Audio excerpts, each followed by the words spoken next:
বাংলাদেশ জামায়াত ইসলামী ইতিমধ্যেই ৩০০টি আসনে প্রার্থী নির্ধারণ করেছেন।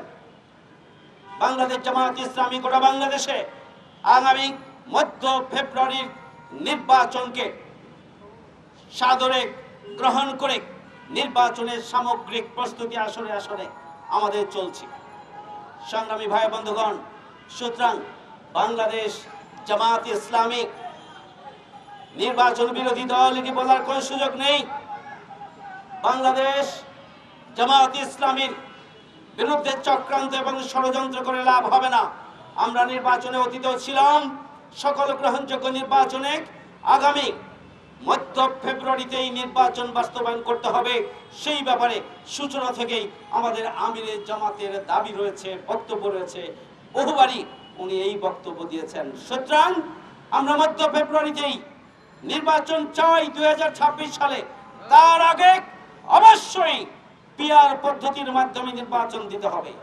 তার আগে জুলাই সনদের আইনগত সাংবিধানিক ভিত্তি দিতে হবে এবং তার ভিত্তিতেই আগামী জাতীয় সংসদ নির্বাচন অনুষ্ঠিত হবে। তার আগে সংস্কার করতে হবে, সংবিধান সংশোধন করতে হবে, তার আগে খুনিদের বিচার হতে হবে এবং যারা শহীদ এবং আহত হয়েছেন তাদের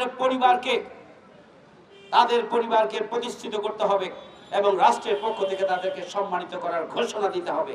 সংগ্রামী ভাই বন্ধুগণ, আসুন আমরা যে আন্দোলন শুরু করেছি এটি গণ আকাঙ্ক্ষা পূরণের জন্য আমাদের আন্দোলনের অব্যাহত থাকবে ইনশাআল্লাহ।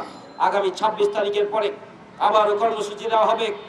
এই কর্মসূচি আমরা যথাযথভাবে বাস্তবায়ন করেই আমরা আমাদের দাবি আদায় করেই ছাড়বো ইনশাআল্লাহ।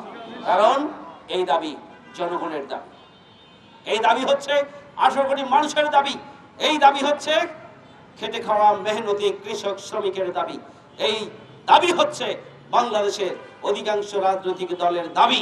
দু একটা রাজনৈতিক দলের আনুগত্য স্বীকার করে যদি অন্তর্বর্তীকালীন সরকার ভিন্ন কোন ষড়যন্ত্রের ফাঁদে পা দিয়ে বাংলাদেশে কোন ভিন্ন ধরনের পরিস্থিতির উদ্ভবের কারণ ঘটান, তাহলে আমরা এই জন্য আপনাদেরকে দেশের জনগণ দায়ী করবে।